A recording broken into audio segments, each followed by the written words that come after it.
Hello, Security Brief community. Happy Veterans Day.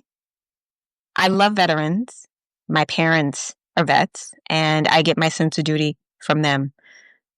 So Veterans Day means something very special, especially as the second anniversary of my mom's death is approaching.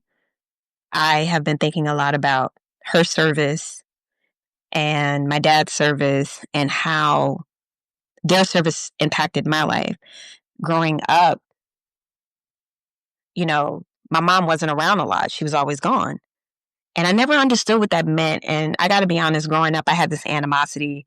Every time I would see like someone in an army uniform, the only thing that I would think of is like, you're taking my mom away. Anyway, as I got older and I understood, what it was that she was doing and all the experiences that I had to visit different bases and stuff like that. And every year for Halloween, I'm not even kidding, she would dress me up as an Army cadet. I was an Army cadet for Halloween for I don't know how many years. And my dad was in Vietnam. He served 2 tours in the Air Force. My mom was in the Army. Unfortunately, my dad did not have the best experience as a Black man in the Air Force back then. But the fact remains, the idea of service was implanted in me at a very young age. The idea of duty was implanted in me at a very young age. And this is one of the reasons why something like Security Brief is important to me. And I'm unable to be visual with you all today, but so many folks have asked me to weigh in and break down what's happening with the US and the UK in this intel breakdown. And while I'm not going to go into deep details, I do want to make sure that I'm offering some context. So this coming Thursday on Security Brief, I am going to do, thank you, Devante. This Thursday on Security Brief, I'm going to do a breakdown of Sudan. Those of you who are loyal Security Brief folks, you know that I've been trying to do something about Sudan for a few weeks now, but breaking news keeps getting in the way. So while this US-UK situation is a big deal, this week's Security Brief, longer form Security Brief, will be dedicated to Sudan. That is one of the largest humanitarian crises that's happening in the world, and it has been for some years now.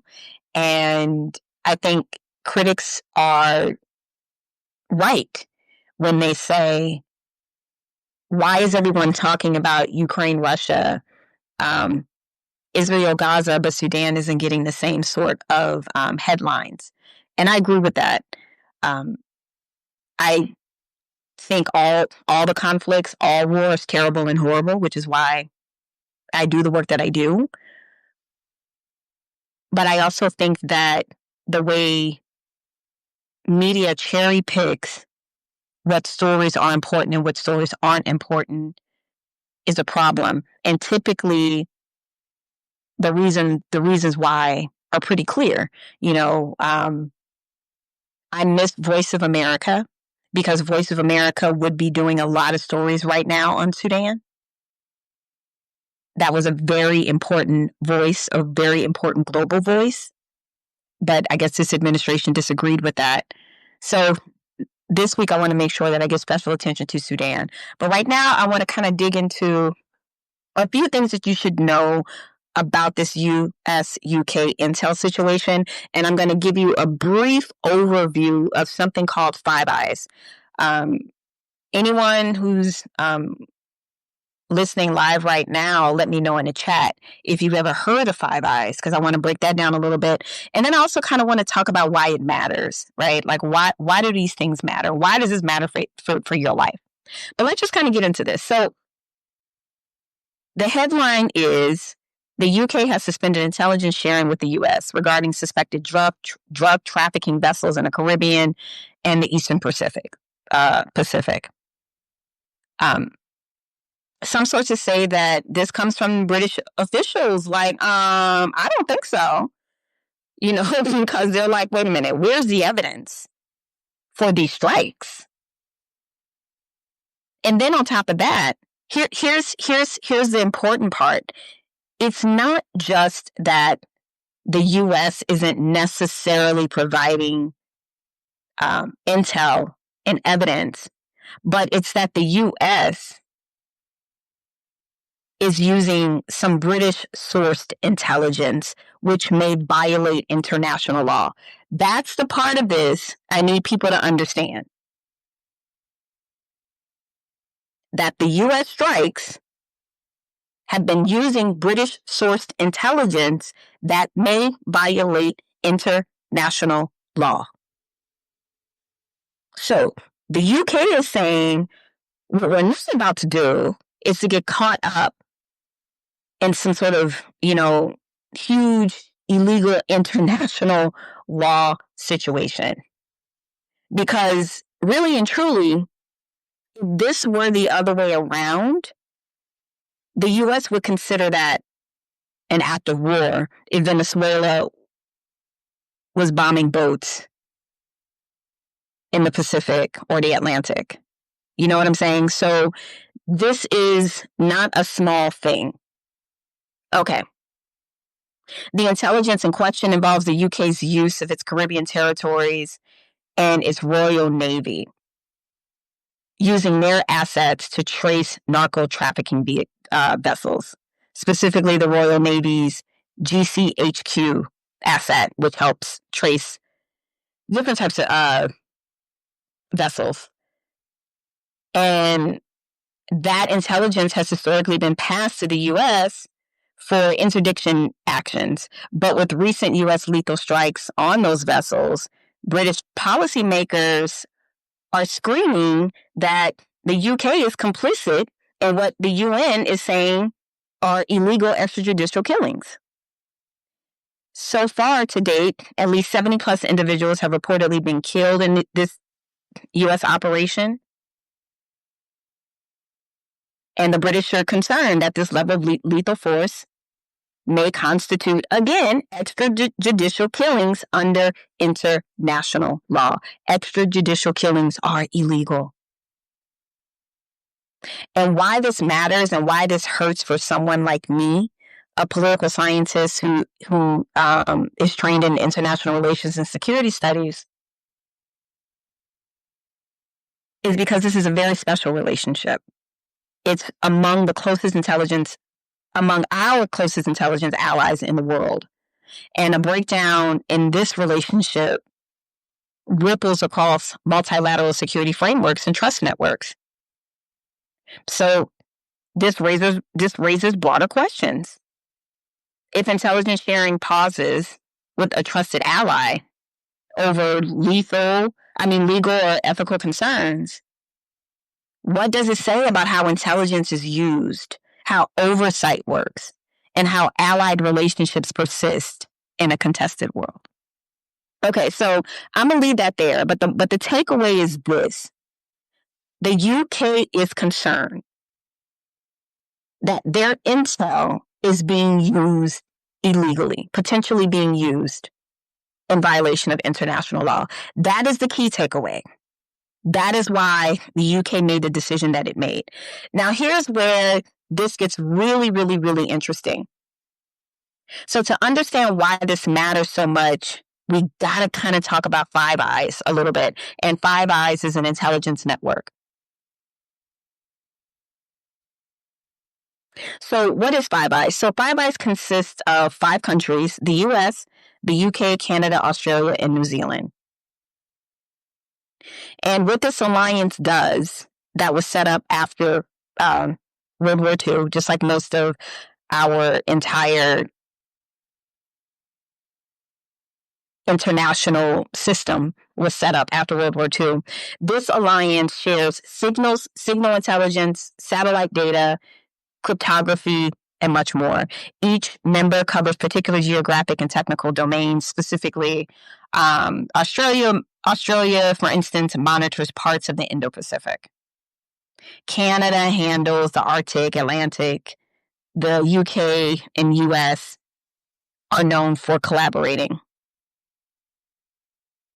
And a lot of this alliance, guys, relies on high degrees of trust and reciprocity, sharing highly sensitive intelligence. Any breakdown in trust has massive implications. And that is what leads us back to this UK situation.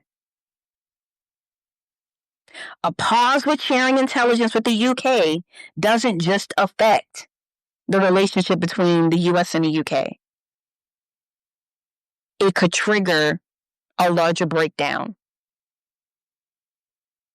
in our entire intelligence sharing apparatus. So I'm going to stop there. Anyone has any questions so far?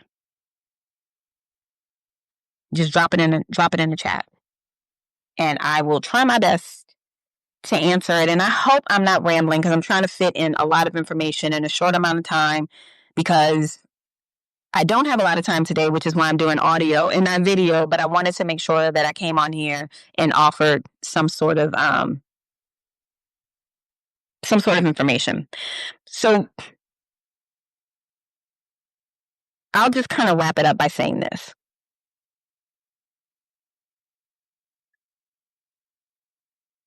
We are clearly in a moment where there's global realignment, and we have been creeping up to this for quite some time. I've been talking about and writing about realignment for years now, actually.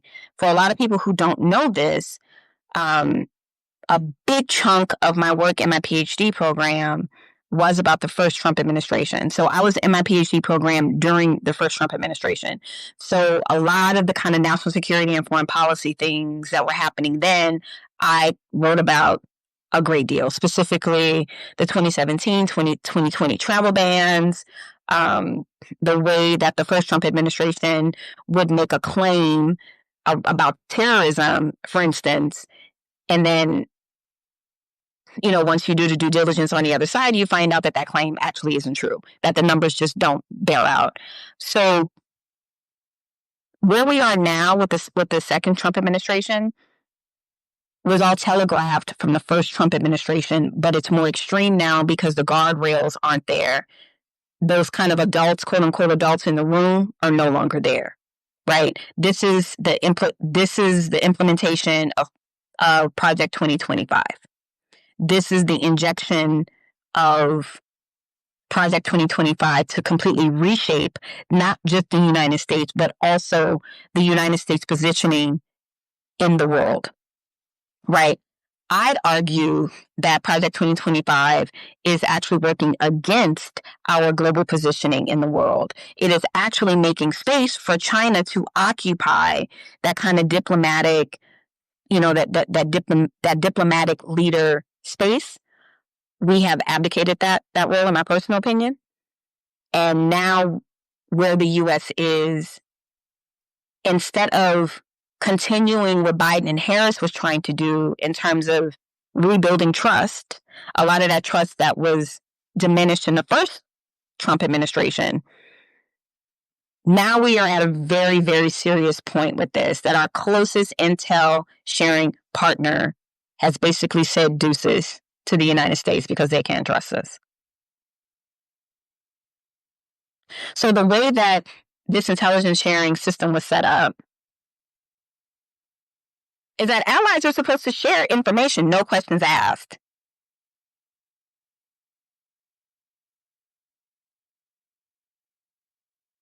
Also, it undermines operational effectiveness. And what do I mean by that? If intelligence sharing is paused, the interdiction of illicit trafficking, maritime smuggling, or even terrorist networks may suffer. I need people to understand that. So interdiction is basically a fancy word of saying us getting involved, us intervening, right? So by this relationship dissolving or pausing, it disrupts very important operations and networks that already exist. You will hear from terrorism professionals and experts up at arms because this administration has rolled back so many preventative measures regarding terrorism. And that is a problem. And what I was saying earlier is that it creates this kind of strategic ripple effect.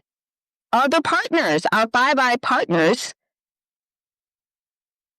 they're nothing. And they're like, okay. So if Britain is halting sharing because they have legal concerns, they have ethical concerns, who's next? This could weaken ally coalitions more broadly. And we are already in trouble with our allies with the back and forth. If we're supporting Ukraine, if we're not, all the kind of chaos that this administration seems to think is an asset or a strategic tool. Not really. Because what happens is when our traditional allies walk away, they are going to form other alliances without us. And we all know that Trump has had these tendencies where he loves leaning more towards dictators and authoritarians, right? That's his crew. That's who he likes to roll with. So we're talking about the U.S. moving away from traditional partners and allies, making alliances elsewhere. But here's the rub. Everyone's watching. So if we can't keep our promises to our partners, if we are taking advantage of their intel, if we are moving like bullies around the world, other people are watching. So those same folks, who lean more towards being dictators and authoritarians, don't think for a minute that they are not watching. And what makes you think, senior foreign policy advisor in the Trump administration, what makes you think that you could trust them and they can trust us? Because if they are watching what we're doing to allies, trust and believe,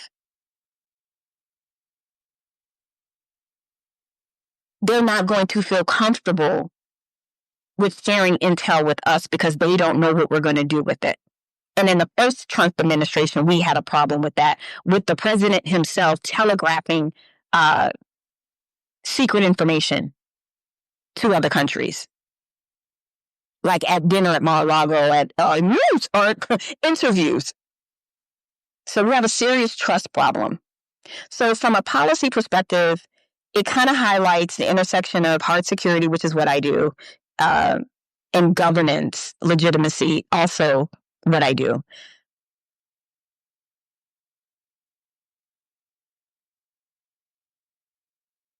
Those two roles, hard security, governance, legitimacy, all those things, they work in tandem. And right now, things are looking uncertain. Let me think, is there anything else that I want to say before I hop off? I would love a question or two in the comments, guys, because I feel like I'm talking to myself, and I know there are people in here. Let me just shout out the folks who are in here. Hi, Suze, Devontae, Noble. Noble, you are so loyal. Thank you so much. And let me see, MSLO1, HMAN. Hi, guys. Thank you so much for tuning in. I really appreciate it. So the UK's Pause and Intelligence sharing with us, it's more than just kind of like, two besties fighting. It's literally a breach in the core intelligence architecture. The Five Eyes network, built on decades of trust, may now face questions of reliability and shared values. And for policymakers, this signals a need to reinforce legal frameworks, arms control. This is what I do.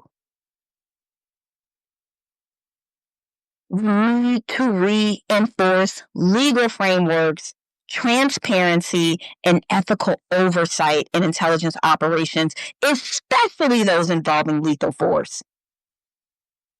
Last week, the ranking member on the House Foreign Affairs Committee, Representative Meeks, said that he got the briefing about the strikes in the Caribbean, but there was no real information. And this is coming from the ranking member. We are talking about 7.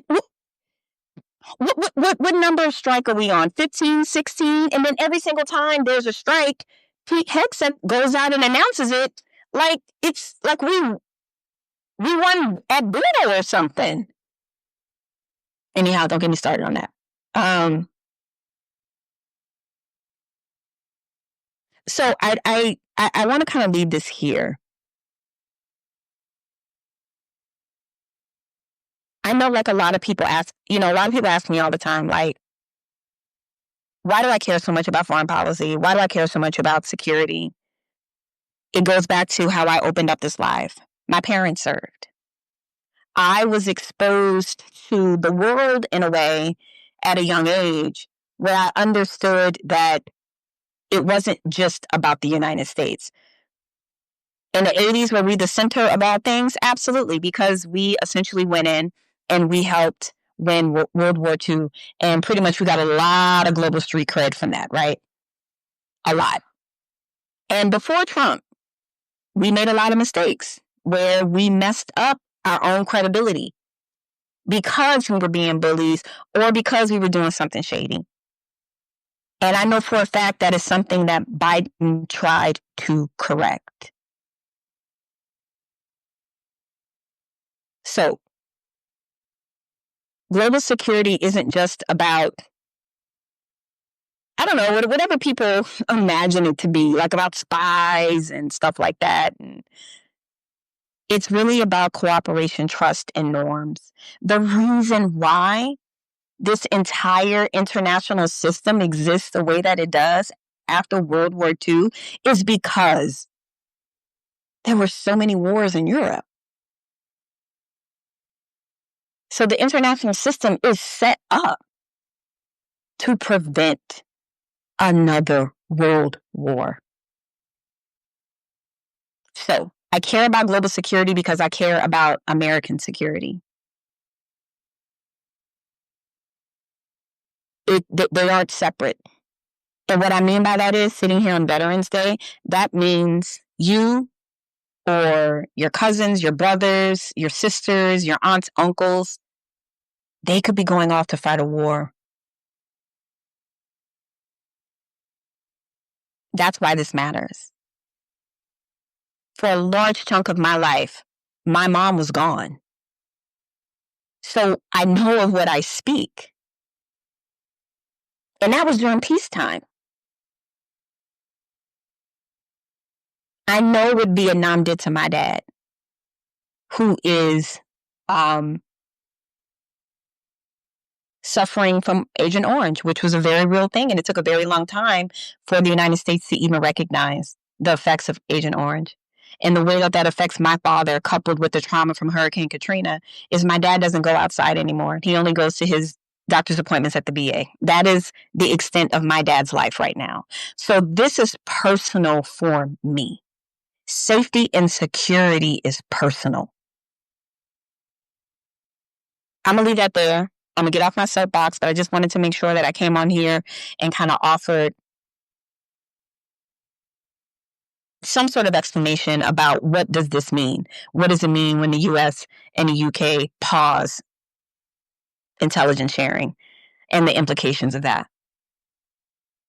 So y'all weren't very chatty today, and I get it, because maybe you don't even know what's the right question to ask, and I absolutely understand that, but that's why Security Brief is here. Security Brief is here to help you understand these kind of complicated global security things. And in this administration, for the next 3 years, buckle up, folks, it's going to be a lot of that, as the president is now talking about Greenland again, Nigeria, there's Venezuela. Like, it's a larger strategy in place for all of that. I'm not going to break that down here, but just know Security Brief is going to be very active in helping everyone understanding, contextualizing all of these different things. So I hope this was helpful. At the very least, let me know, y'all. Was this helpful? Did you learn something from this? Like, what was the takeaway from this kind of little brief security brief? Like, I'm going to sit here until somebody put it in the comments and let me know what you learned from this, because I need that feedback from y'all. Because I don't want to sit up here talking to myself, and I want to make sure that I am offering valuable information that you all are learning something. So I'm going to log off when at least one person tells me that they learned something. This is the Professor Haynes part of my personality. Devontae, if you're still there, did you learn something? How about you, Noble?